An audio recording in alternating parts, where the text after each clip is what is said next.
तो आज हम डिस्कस करने वाले हैं MS DOS, जो कि हम ऑपरेटिंग सिस्टम इससे पहले बता रहे थे।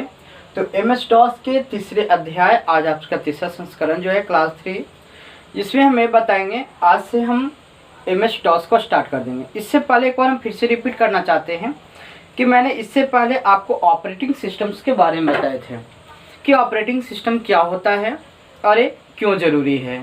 ठीक है, क्योंकि ऑपरेटिंग सिस्टम के कारण ही हम लोग कंप्यूटर को रन करा पाते हैं, हम लोग कंप्यूटर को चला पाते हैं।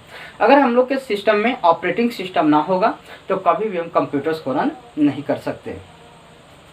इसी से रिलेटेड हम लोग इस सारे टॉपिक को देखेंगे। ठीक है, यहाँ पे इस पॉइंट से समझने से पहले एक और चीज़ हम बता दें कि यहाँ पे MS DOS के अंतर्गत बूटिंग, यानी बूटिंग क्या होता है। तो जो कंप्यूटर के जो स्टार्ट करने की जो पद्धति होती है, जो कंप्यूटर हम लोग स्टार्ट करते हैं, ठीक है, तो स्टार्ट करने की या रीस्टार्ट करने की जो प्रक्रिया होती है बूटिंग कहलाती है। ठीक है, क्योंकि ये बूटिंग के अंतर्गत क्या होता है कि जो ऑपरेटिंग सिस्टम्स होते हैं वो हार्ड डिस्क से ओपन होकर के क्या होती है, रैम के पास आ जाती है। क्योंकि एक चीज़ और यहाँ पे समझ लीजिएगा कि रैम का कभी कभी कार्य के अंतर्गत कि रैम का क्या होता है। तो यहाँ पे यह ध्यान रखना है कि रैम यानी कि जो रैम पर ही आपका सिस्टम सपोर्ट होता है। मेमोरी के आपको कई तरह के टाइप्स होते हैं।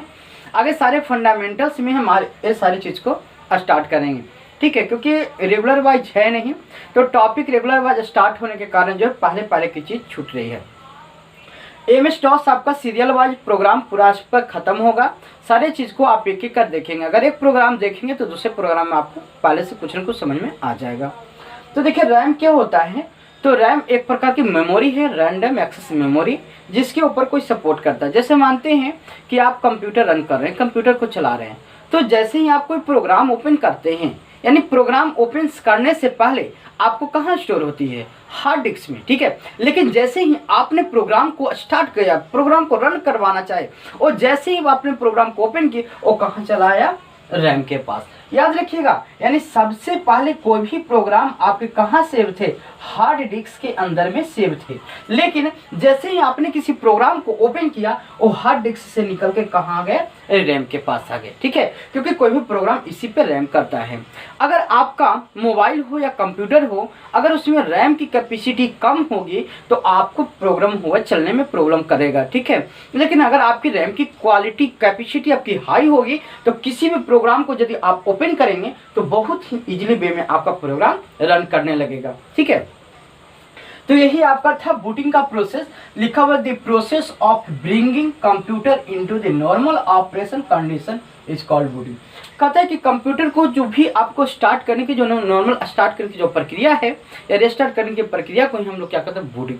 इस बूटिंग में क्या होता है कि आपको हार्ड डिस्क से आपका जो प्रोग्राम होता है वो निकल करके आपको कहाँ आ जाता है, रैम के पास। क्योंकि कोई भी प्रोग्राम आपको हार्ड डिस्क से सेव कहाँ होता है, हार्ड डिस्क में, वहाँ से आपको ओपन होकर के रैम के पास प्रोसेस, यानी कोई भी प्रोसेस जब तक कि कोई भी प्रोग्राम जब तक कि वो चल रहा है, ठीक है ना, वो किस पे चलता है, आपको रैम पे।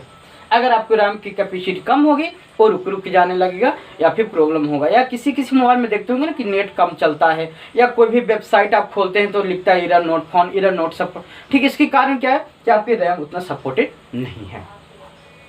आगे देखते हैं, कहता है कि ये सारे चीज फिर कहता है कॉल।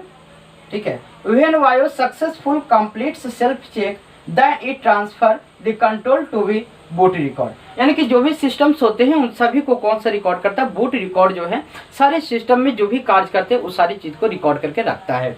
एक चीज यहाँ पे और बताते हैं, यहाँ पे एक चीज होती है वायोस। वायोस का मतलब क्या होता है, बेसिक इनपुट आउटपुट सिस्टम। यानी कि ए आपको B4 हो गया basic, I for input, O for output और S फॉर सिस्टम। यानी कि जो भी आपको इनपुट और आउटपुट के रूप में, इनपुट यानी कि जो भी आपने इंस्ट्रक्शन दिया और जो भी आपको रिजल्ट को फॉर्म किया हो सिस्टम।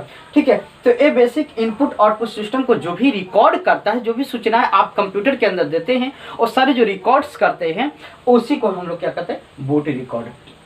बहुत सारे लोग सिर्फ बूटिंग को इतना जानते हैं कि बूट को इतना जानते हैं, ठीक है, बूटिंग और रीबूटिंग। बूटिंग का मतलब जो कंप्यूटर की स्टार्ट करने की जो प्रक्रिया होती है बूटिंग कहलाती है, और बंद करने की प्रक्रिया को हम लोग क्या कहते हैं, शटडाउन कहते हैं। याद रखिएगा, कंप्यूटर को स्टार्ट करने की प्रक्रिया को जो लोडिंग होता है, जो ऑपरेटिंग सिस्टम लोडिंग होता है, उससे हम लोग कहते हैं बूटिंग।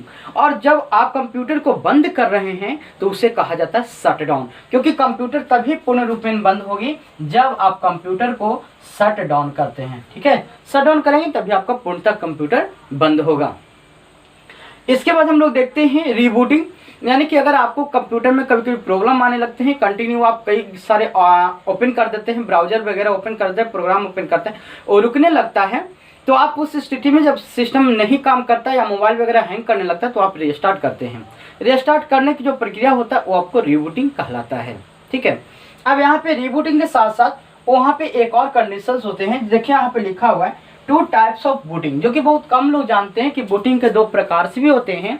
यहाँ पर हम एक बूटिंग को कोल्ड बूटिंग, हाँ, तो यहाँ पे हमने ऑपरेटिंग सिस्टम को समझाया। इसके बाद हम आगे देखते हैं कि क्या क्या इसके फंक्शंस हैं। आपने बूटिंग को भी समझा कि बूटिंग्स क्या थे, ठीक है, यानी कि कंप्यूटर का स्टार्ट या स्टार्ट करने की पद्धति को हम लोग बूटिंग कहते हैं। इस बूटिंग में आपको बूटिंग 2 प्रकार के हमने बताया, कोल्ड बूटिंग और warm booting.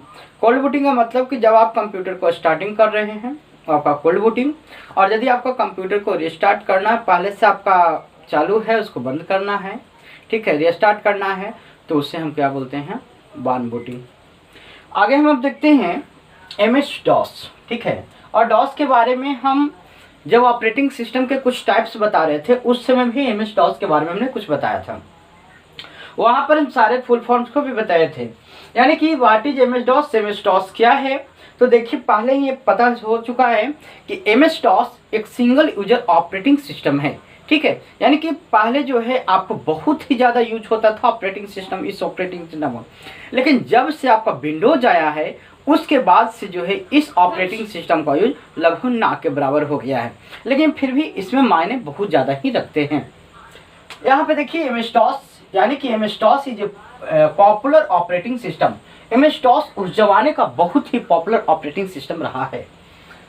MS DOS Microsoft disk operating system, आपको पता ही होगा, कहता है which manage the computer resource, memory, disk, hard drive, printer या फिर जो भी उसके मेमोरीज हैं, ठीक है, यानी कि ये जो आपके ऑपरेटिंग सिस्टम जो हैं यही सारे चीज़ को तो मैनेजमेंट करते हैं, जो कि हमने सीखा है, चाहे डाटा मैनेजमेंट हो, फाइल का मैनेजमेंट हो, ये सारे डायरेक्टरी का मैनेजमेंट हो, ये सारे कौन करते हैं, ऑपरेटिंग सिस्टम। ये सारी चीज़ को मेमोरी का मैनेजमेंट हो चाहे डिस्क ड्राइव का मैनेजमेंट हो, आप अलग रिसोर्स जो भी प्रिंटर स्कैनर वगैरह लगा सके हैं, उन सारे का जो है मैनेज करना ये ऑपरेटिंग सिस्टम का कार्य है। कहता है this operating was develop for IBM, यानी जो ये ऑपरेटिंग सिस्टम को सबसे पहले किन्होंने लॉन्च किया था, IBM इंटरनेशनल बिजनेस मार्केट में जो है सबसे पहले इसको लॉन्चिंग किया गया था।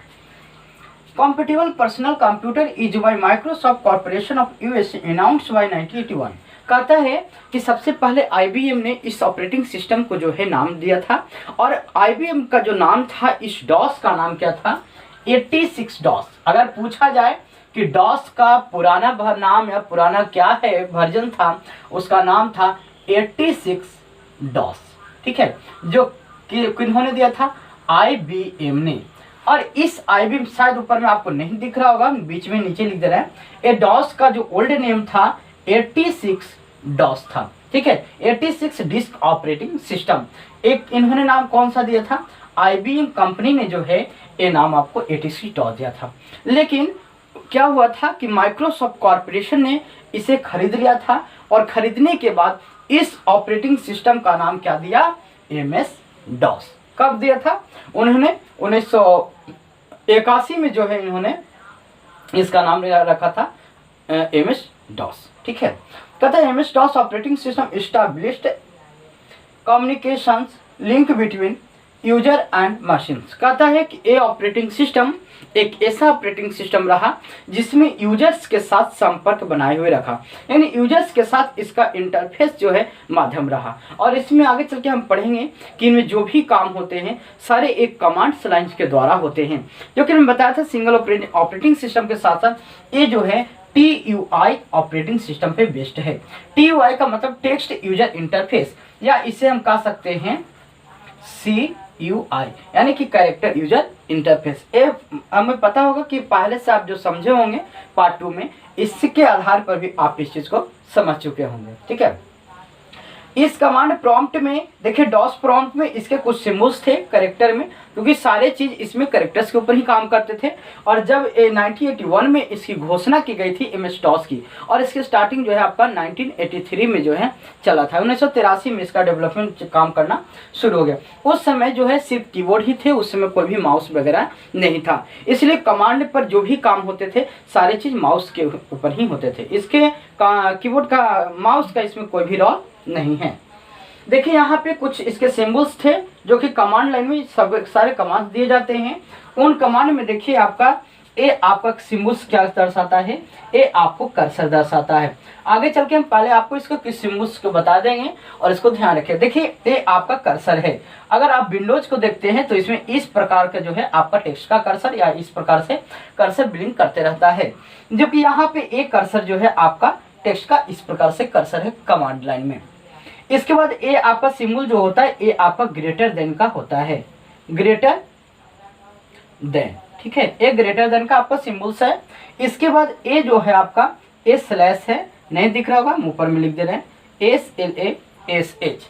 ठीक है, ये सारी चीज को आप देख करके आप इसको नोट कर लीजिएगा, या नोट करने से ज्यादा जो बोलते हैं उस बातें को समझिएगा और समझ करके जो है आप इसको फिर लिख सकते हैं। ठीक है, देखिए ये आपका था स्लैश। स्लैश भी आपका दो प्रकार के होते हैं, एक आपका बाएं से और एक आपका दाएं से। जो दाएं से आपका हो रहा है वो आपका ये, जो दाएं से हो रहा है ये आपका राइट स्लैश हो जाएगा, ये आपको बैक स्लैश हो जाएगा, ये आपका यहाँ पे बैक स्लैश है। इसके बाद ये जो पॉइंट जो दिख रहे हैं दो तरह का, इसे हम लोग कोलोन के नाम से जानते हैं, इसे हम कोलोन कहते हैं, इसे हम कोलोन कहते हैं। ठीक है, और ये जो है आपका ये ड्राइव का नाम है, यानी कि डिस्क ड्राइव नेम, ये आपका डिस्क ड्राइव का नाम है। तो आप यहाँ पे समझ चुके होंगे इसका जो इंटरफेस देता है, और यहाँ पे हम लैब के माध्यम से भी आगे चल के सारे चीज़ को समझाएंगे। तो ये MS DOS आपने देखा क्या है, तो MS DOS Microsoft disk operating system, जो कि इसका पुराना नाम जो IBM कंपनी की तरफ से था उसका नाम था 86 DOS। ठीक है, 86 DOS जो IBM ने दिया था, माइक्रोसॉफ्ट ने इसे 1981 में इसे खरीदा और इसकी घोषणा कर दी MS DOS। ठीक है, MS DOS 1983 में फिर इसका जो है आपका प्रचालन शुरू हो गया, और उसके बाद लगभग तुरंत उसके जस्ट बाद माइक्रोसॉफ्ट ने एक और ऑपरेटिंग सिस्टम को लॉन्च किया, उसका नाम था विंडोज। ठीक है, विंडोज में क्या था आपका GUI इंटरफेस थे। GUI का मतलब ग्राफिकल यूजर इंटरफेस के माध्यम दिए। ग्राफिकल में जो कि सारे चीज यहाँ पे आपको सारी चीज टेक्स्ट के माध्यम से काम होते थे, जबकि वहाँ पे एक इमेज के द्वारा आपको दर्शाया भी जाता है। ठीक है, तो इस बात को यहाँ पे समझ गए होंगे कि MS DOS क्या है। इसका थोड़ा सा एक और हम फिर से सुना देते हैं, ध्यान से सुनिएगा। MS DOS का पूर्ण रूप है माइक्रोसॉफ्ट डिस्क ऑपरेटिंग सिस्टम। प्रारंभ में MS DOS operating system 86 DOS कहलाता था। जुलाई 1981 में माइक्रोसॉफ्ट कंपनी ने 86 DOS मोड के सारे राइट्स जो है IBM से खरीद लिए और इसका नाम परिवर्तित करके MS DOS रख दिया, तथा इनके कुछ महत्वपूर्ण परिवर्तन किए गए और एक नया डिस्क डायरेक्टरी स्ट्रक्चर बनाया गया, जिसमें फाइल्स से संबंधित सूचनाएं अपडेट की गई। ठीक है, इनमें सारे चीज बनाया गया, फाइल्स एंड डायरेक्टरी को बनाया गया, जिसमें सारे सूचनाओं को अपडेट किया गया। इसमें अगर मुख्य कार्य की बात करें तो मुख्य कार्य जिसमें फाइल्स बनाना, फोल्डर बनाना, उनकी सूची बनाना, सूची की लिस्ट को तैयार रखना, रिनेम्स करना, ये सारे इसके कार्य थे। ठीक है, कमांड लाइन इंटरफेस आपने समझ चुके ही होंगे कि कमांड लाइन इंटरफेस में कंप्यूटर या सॉफ्टवेयर के साथ कमांड यानी निर्देशों के द्वारा जो है इंटरेक्शन किया जाता है। जैसे मानते हैं कि आपको इसमें कमांड में ऑटोमेटिक कोई भी काम नहीं होगा, आपको लिखना होगा। जैसे आपको सिस्टम का डेट चेक करना है तो आपको लिखना होगा DAT, और जैसे ही आप इंटर को प्रेस करेंगे आपको सिस्टम का करंट डेट दे देगा। अगर आप टाइम लिखते हैं तो आपका सिस्टम का करंट टाइम आपका दे देगा। इस प्रकार से सारे चीज को एक काम होते थे, ये सारे टेस्ट के ऊपर काम होते थे, इसीलिए इसे क्या बोला जाता है, कैरेक्टर यूजर इंटरफेस भी कहा जाता है। ठीक है, तो इसके बाद हम आगे देखते हैं, इसके बाद हम आगे की लिखते हैं। यहाँ पे डॉस आपका आगे चल के हम देखते हैं। हमने देखा कि डॉस क्या था, बूट क्या था, ये सारे प्रोसेस को हमने जाना, उसके कुछ स्ट्रक्चर्स को जाना। ठीक है, क्लोन क्या होता है, आगे चल के हम सिमुस भी बताते हैं।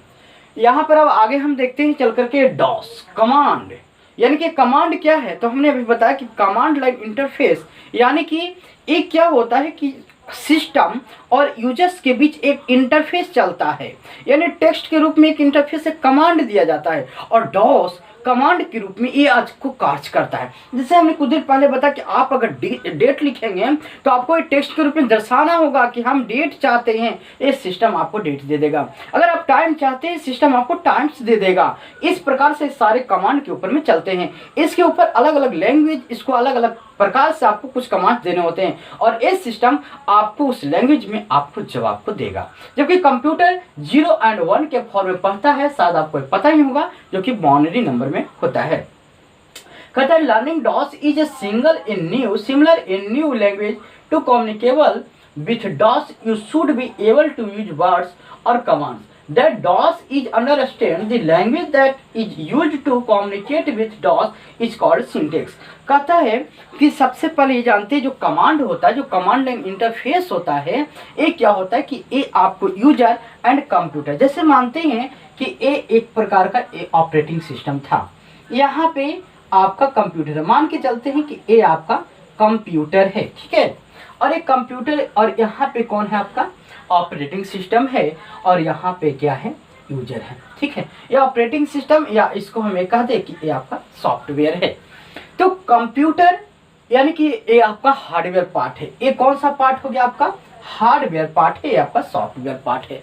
तो हार्डवेयर पार्ट और सॉफ्टवेयर पार्ट के मध्य जो कार्य को करवाता है वो कौन होता है, यूजर होता है। बैच ऑपरेटिंग सिस्टम वगैरह में हमने देखा था क्या कि वहां पे सिर्फ पंच कार्ड पे आपको जो जो कार्य करवाने हैं, उस लाइक के जो जो जॉब से, उस लाइक के जो जो आपके काम थे, टास्क थे, वो एक कार्ड पे आपको परफॉर्म करा के आप उसको दे दिए, और वो सिस्टम जो है अपने आप एक एक करके कार्य को करते रहता था। वहाँ पे यूजर की कोई आवश्यकता नहीं थी। यहाँ पे प्रत्येक कार्य के लिए आपको बार बार जो जो चीज़ चाहिए वहाँ आपको यूजर को, यहाँ पे कंप्यूटर को आपको कमांड देने होंगे, यानी आपको एक निर्देश देने होंगे। ठीक है, और उस निर्देश को पालना कौन करवाती है, आपके ऑपरेटिंग सिस्टम। यानी ये ऑपरेटिंग सिस्टम आपके यूजर और कंप्यूटर के बीच के जो भी मध्य, जो भी कार्य होता है, जो भी निर्देश दिया जाता है यूजर्स के द्वारा, ये ऑपरेटिंग सिस्टम जो सॉफ्टवेयर होता है ये आपको कंप्यूटर को गाइडलाइन करती है, और यहाँ पे इनपुट और आउटपुट के रूप में परिवर्तित करती है। यानी कि इनपुट के रूप में यूजर ने इसको आदेश दिया, कमांड दिए, और इसे आउटपुट के रूप में इन्होंने दिया। ठीक है, तो इस प्रकार के यहाँ पे कार्य होते हैं ऑपरेटिंग सिस्टम डॉस में, या जो भी आप कह लीजिए। अब तो इसी के ऊपर आपका आगे चल के बैच भी बन गया था। तो अलग अलग आपको कमांड देने हैं, अलग अलग इसके लैंग्वेजेज हैं। लैंग्वेजेज का मतलब होता है कि यहाँ पे एक आपको कोडेड होता है कि आपका फाइल किस फॉर्मेट में सेव है। जैसे अभी आप नोटपैड वगैरह पढ़ते होंगे तो नोटपैड का यहाँ एक्सटेंशन कोड हम देखते हैं .txt। तो ये आपको पहचान हो गया अलग लैंग्वेज में कि जो .txt है ये आपको क्या है, जो txt है ये आपको क्या है, ये नोटपैड है। आपको .rtf है, अगर RTF है तो ये क्या है, ये आपको वर्डपैड है। इसी तरह से अगर डॉट आपको COM है, यानी कि ये आपको कमांड्स वगैरह हैं। तो इस प्रकार के कुछ लैंग्वेजेज हैं इसमें, जो कि हम देखते हैं क्या क्या लैंग्वेज हैं, क्या क्या इसके आगे कार्य हैं।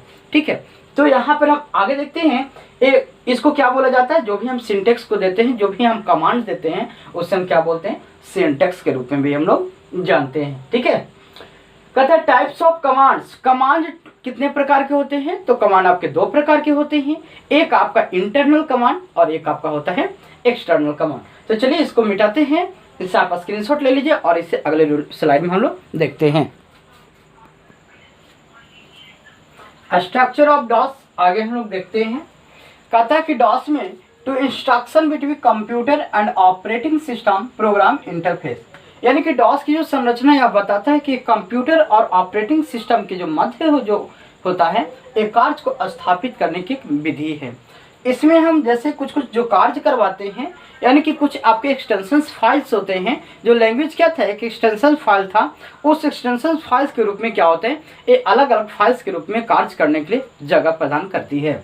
जैसे आपको बूट रिकॉर्ड हो, IOS यानी input output system dot system था, MS-DOS SYS ETC, आपके ये सारे क्या है कमांड.com कमांड्स है।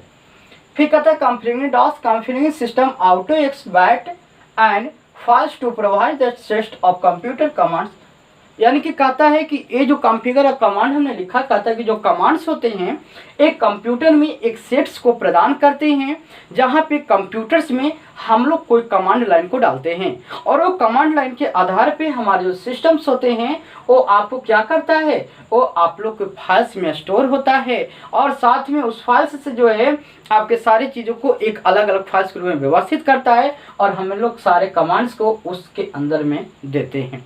ठीक है, इसके आधार पे जो हमने आगे चल के इंटरनल और एक्सटर्नल कमांड जो है उसको आगे चल के हम लोग देखेंगे।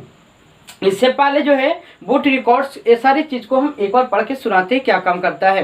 देखिए कहता है बूट रिकॉर्ड यह ऑपरेटिंग सिस्टम को मेन मेमोरी में लोड करता है, यह MS-DOS का मुख्य प्रोग्राम है। जो बूट रिकॉर्ड है ये जो बूट रिकॉर्ड है क्या करता है, MS-DOS को मेन मेमोरी में लोड करता है इस ऑपरेटिंग सिस्टम को। ठीक है, ये MS-DOS का मुख्य प्रोग्राम कौन है, बूट रिकॉर्ड। इसके बाद कहता है IOS यानी इनपुट आउटपुट सिस्टम, यह प्रोग्रामों तथा हार्डवेयर के बीच इंटरफेस प्रदान करता है। यानी कि हमने क्या बोला था, ये प्रोग्राम है, ये आपको प्रोग्राम कौन होता है, OS ऑपरेटिंग सिस्टम हो, और हार्डवेयर के बीच में जो भी होता है एक आपको स्थान प्रदान के बीच क्या कहता है, इंटरफेस प्रदान करता है, एक माध्यम आपको देता है। फिर कहता है MS-DOS.SYS, देखिए MS-DOS आपको कहीं पर होगा, MS-DOS SYS यानी कि माइक्रोसॉफ्ट डिस्क ऑपरेटिंग सिस्टम के बारे में कहता है कि यह प्रोग्राम रूटीन तथा डेटा टेबल का एक ऐसा समूह होता है जो उच्च स्तरीय भाषा प्रोग्राम, उदाहरण के लिए एप्लीकेशन प्रोग्राम प्रदान करता है। ये सारी भाषा जो है एक एप्लीकेशन प्रोग्राम के लिए कार्य करता है, MS-DOS यानी माइक्रोसॉफ्ट डिस्क ऑपरेटिंग सिस्टम। ठीक है, इसके बाद होता है कमांड.com, ये क्या होता है, तो प्रोग्राम यह उपयोगकर्ता को निर्देशों का समूह प्रदान करता है जो उपयोगकर्ता को फाइल प्रबंधन आदि की सुविधा प्रदान करता है। यानी एक तरह के जो भी फाइल्स वगैरह होते हैं वो सारे फाइल्स को ये आपको देता है, खोज करके सारी चीज़ को रिकॉर्ड करता है, सारी चीज़ को देखता है। अब आगे चल के हम कॉन्फ़िगरिंग ऑफ डॉस जो लिखे हैं इसके कुछ एक्सटेंशन हम लिखवा दे रहे हैं और इस एक्सटेंशन के आधार पे अलग अलग आपको प्रोग्रामिंग्स में काम आते हैं। और यहाँ पे हम कुछ नोटपैड की मदद से आपको एक दो चीज़ पहले भी बता चुके हैं जो कि बताएंगे कि इसका क्या रोल है। तो चलिए यहाँ पर हम आगे चल के लिखते हैं एक्सटेंशन एंड विवरण। ठीक है, एक्सटेंशन एंड विवरण, चलिए हटाइए। तो ये देखिए इस प्रकार से कुछ एक्सटेंशन कोड्स हैं जो कि किसी फाइल्स को, किसी प्रोग्राम को अलग अलग फाइल्स के रूप में व्यवस्थित करता है। जैसे .exe किसको करता है, एग्जीक्यूटेबल फाइल्स को रखता है। .com किस प्रकार के फाइल्स को रखता है, कमांड लाइन फाइल्स को रखता है। इसी प्रकार से .bat ये किसको देता है, गाइडलाइन, ये वैच फाइल्स के निर्देश को करता है।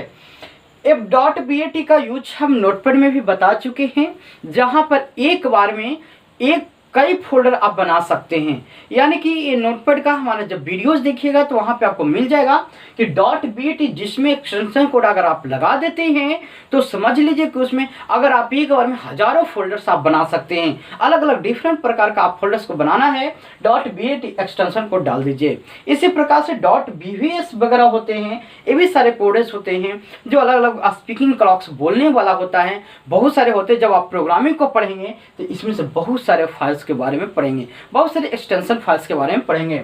आप इसे इस प्रकार से एक्सटेंशन कोड को आप याद कर लीजिएगा, एग्जाम के बेसिस पे ये बहुत ही इंपॉर्टेंट है। ये पूछा जाता है कि किस प्रकार के फाइल्स को रखते हैं, तो इसको याद रख लीजिएगा। .dsc डॉक्यूमेंट फाइल से रिलेटेड, .txt यानी टेक्स्ट फाइल, जो अभी हमने बताया था नोटपैड का जो फाइल्स होता है टेक्स्ट फाइल्स होता है। .prg program file, .ovs overhead files, .svi system files. इसके साथ है कॉन्फ़िगर SYS और ऑटो EXE डॉट बैट, इसको बारे में भी थोड़ा सा जान लीजिए। कॉन्फ़िगर SYS सिस्टम के बारे में क्या होता है, तो कहते हैं कि कॉन्फ़िगर SYS ये आपके सिस्टम को कमांड्स के अनुसार एडजस्ट करती है, यानी जिस प्रकार से कमांड्स आप देंगे उस प्रकार से सिस्टम को एडजस्ट करेगी। इसके बाद है ऑटो EXEC डॉट बैट, एक कमांड क्या करती है, तो यह फाइल ऑटोमेटिकली कमांड लाइन में एग्जीक्यूट हो जाती है जब सिस्टम को ऑन किया जाता है, यानी कि जब सिस्टम को जैसे ही हम स्टार्टिंग करते हैं तो उस वैसे ही आपको क्या हो जाता है कि ये ऑटोमेटिक वहाँ पे आ जाता है, पहुँच जाता है। ठीक है, तो ये सारे इसके फाइल से प्रोग्राम थे। अब हम लोग आगे देखते हैं MS-DOS कमांड। ठीक है, इसके कुछ टाइप्स हैं, उसके बारे में भी हम लोग जान लेंगे। ठीक है, इसको देखिए, आपको इस प्रकार से स्क्रीनशॉट ले लीजिएगा, लिखते चले जाएंगे, या आप वीडियोज को रोक रोक करके भी आप देख सकते हैं, लिख सकते हैं, जैसे भी आपको इच्छा हो। ठीक है, और यदि आपको किसी तरह का प्रॉब्लम्स लगता है या फिर समस्या है तो आप हमें कमेंट बॉक्स में लिख के बता सकते हैं कि हाँ यहाँ पे इस तरह से हमको समझ में नहीं आ रहा है या यहाँ पे कुछ प्रॉब्लम्स है।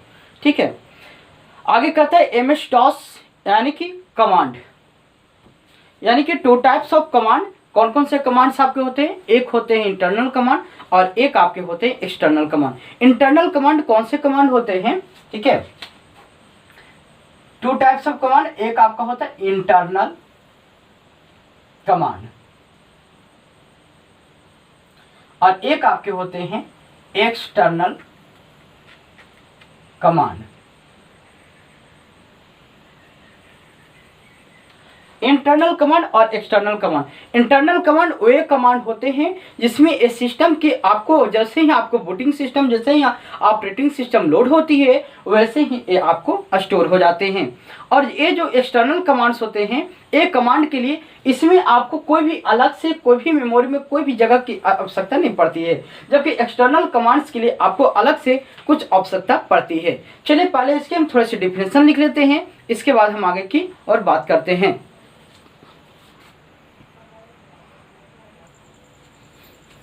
तो यहाँ पर 2 तरह के हम लोग कमांड्स को देखिए, एक आपका इंटरनल कमांड, एक आपका एक्सटर्नल कमांड।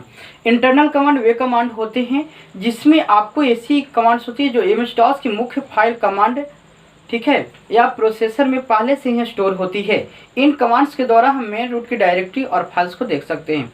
यानी जो एक कमांड, जो इंटरनल कमांड्स होते हैं, ये ऑपरेटिंग सिस्टम लोड होती है और जैसे ही आपके सिस्टम मेन मेमोरी में जैसे ही लोड होती है ये सिस्टम, वैसे ही सारी डायरेक्टरी और फाइल इसमें अपने आप आ जाते हैं और इसमें हमें अलग से कोई भी मेमोरी की आवश्यकता नहीं पड़ती है, इसमें सारे कार्य होते हैं।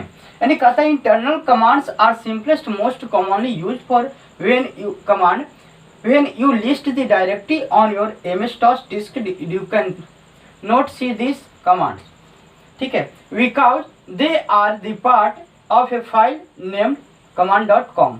यहाँ पर जितने भी कमांड्स में जो भी फाइल्स होते हैं, रात होने के कारण यहाँ पर जितने भी फाइल्स होते हैं, जितने भी सारे चीज़ होते हैं वो सारे किस में आपको सेव होते हैं, ये आपके command.com फाइल्स में सेव होते हैं। इसके कुछ आपके कमांड्स हैं, इसके कुछ फाइल्स हैं जो कि हम आगे चल के देखते हैं। कहता है commands because they are the part of a file name command.com, यानी कि यहाँ पे जितने भी फाइल्स होते हैं किसमें से होते हैं, command.com पे। When you type internal command, MS-DOS performs they immediately.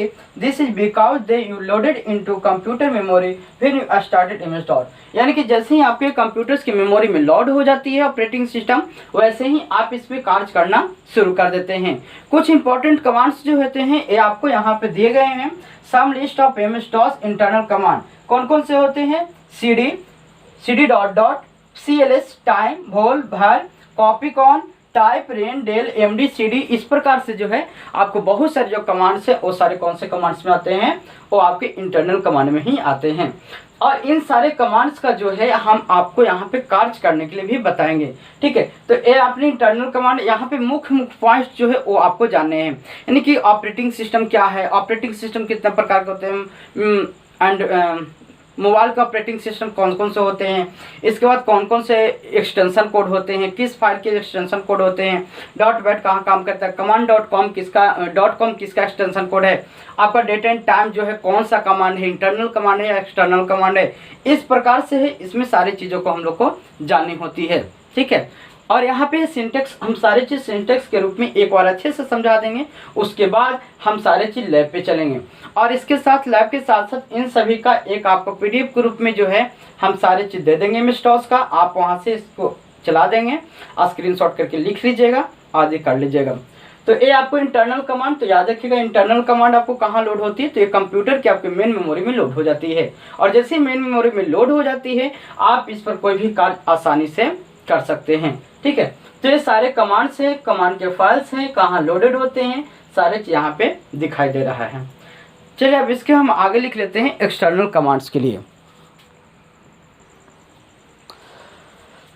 देखिए इंटरनल कमांड आपको कहाँ स्टोर होती है, वो आपके कंप्यूटर्स के मेन मेमोरी में लोड होती है, ठीक है, जो कि फाइल एंड डायरेक्टरी के लिए होती है। और एक्सटर्नल कमांड्स जो होते हैं वो ऐसी कमांड होती है जो कंप्यूटर के मुख्य मेमोरी में उपलब्ध नहीं रहती, बल्कि अलग प्रोग्रामों के रूप में डिस्क पर स्टोर रहती है। यानी वो मुख्य प्रोग्राम में स्टोर ना हो करके वो अलग अलग प्रोग्राम के रूप में वो डिस्क के ऊपर स्टोर रहती है। इसमें आपको मेन चीज़ ये देखने हैं कि सारी चीज़ किसके ऊपर है, .com है, .exe है, .bat है। यानी कहता है एक्सटर्नल कमांड और dependent command any files name with any extension, यानी इसका जो कमांड्स जो होते हैं ये अलग अलग एक्सटेंशंस के साथ जो है अलग अलग नामों के साथ क्या रहती है, व्यवस्थित रहती है। कहाँ, डिस्क के ऊपर रहती है, यानी कि ये मेन मेमोरी में ना हो करके ये डिस्क की मेमोरी में अलग से होती है। फिर कहता है extension .com, .ext, .bat is considered to be extension command। ये सारे आपके एक्सटेंशन एक्सटर्नल कमांड्स के हैं।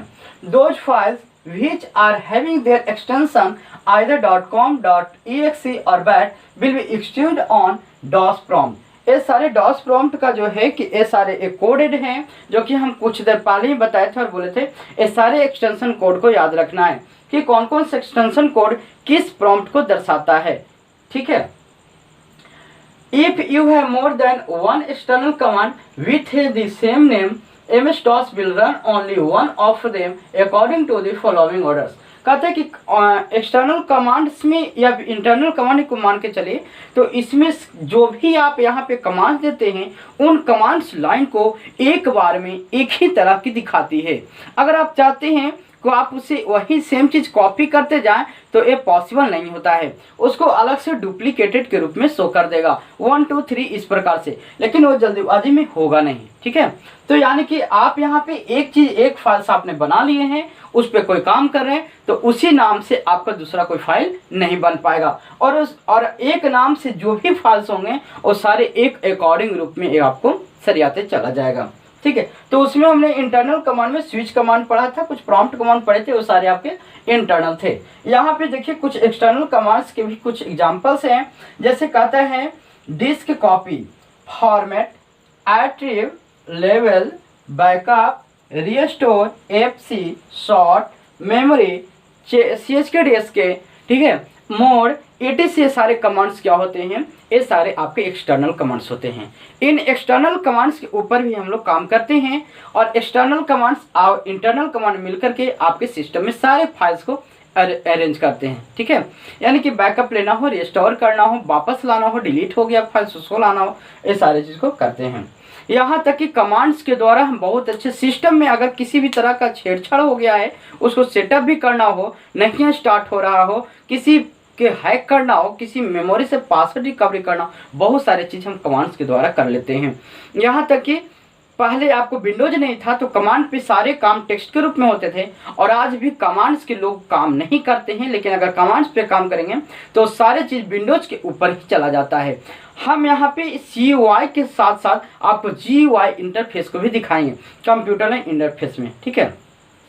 इसके साथ हमारा नेक्स्ट आपका है इंटरनल और एक्सटर्नल कमांड को फिर से एक और ध्यान से सुन लीजिएगा और समझ लीजिए। कहता है कि इंटरनल कमांड्स ये ऐसी कमांड्स होती है जो MS-DOS की मुख्य फाइल कमांड प्रोसेसर command.com में पहले से ही स्टोर होती है, ठीक है।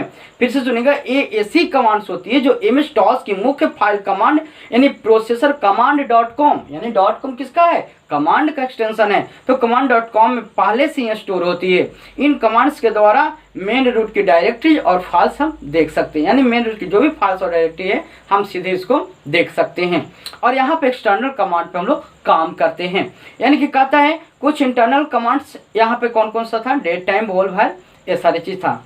और एक्सटर्नल कमांड ये ऐसी कमांड होती है जो कंप्यूटर के मुख्य मेमोरी में उपलब्ध नहीं रहती, बल्कि अलग प्रोग्राम फाइलों के रूप में डिस्क पर स्टोर रहती है।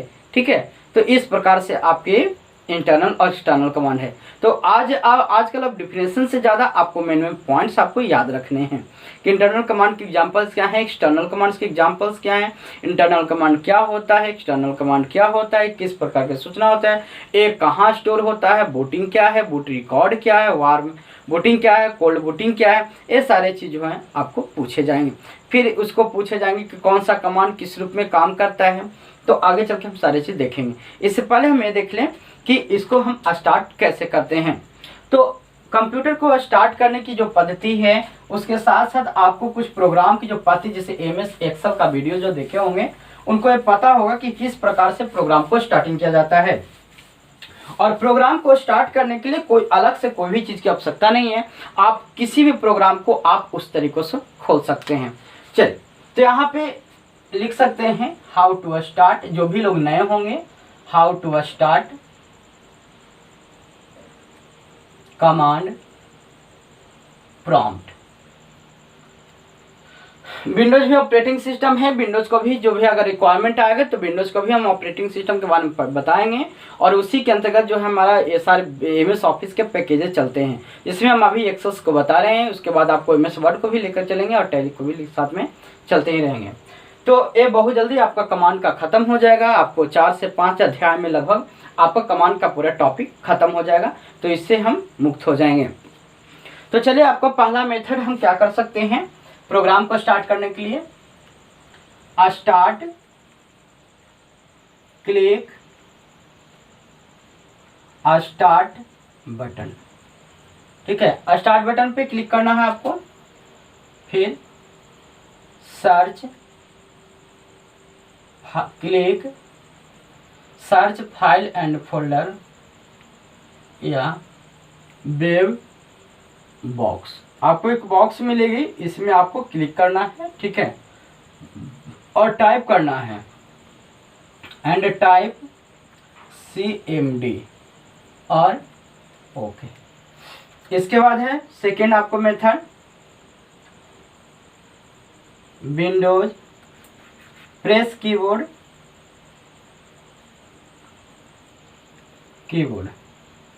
क्या कीबोर्ड में आपको प्रेस करने हैं, विंडोज की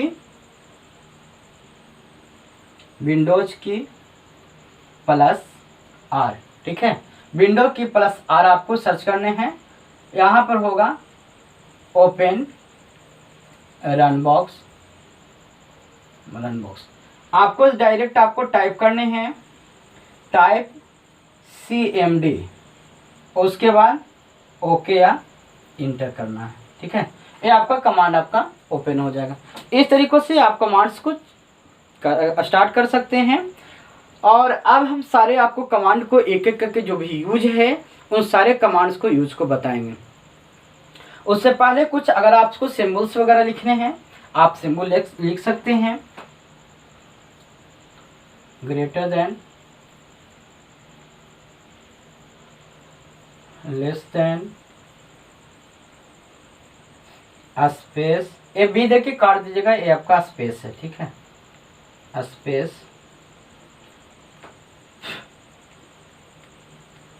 कोलोन,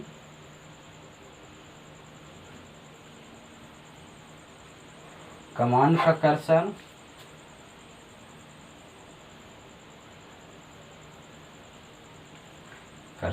ठीक है। बाकी अलग से एक्सक्लामेशन,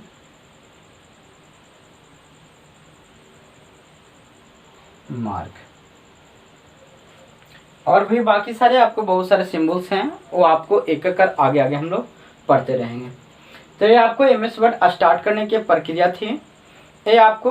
और अब यहाँ पे कुछ कमांड्स को हम एक सिंटेक्स के रूप में बताते हैं। ठीक है, चलिए।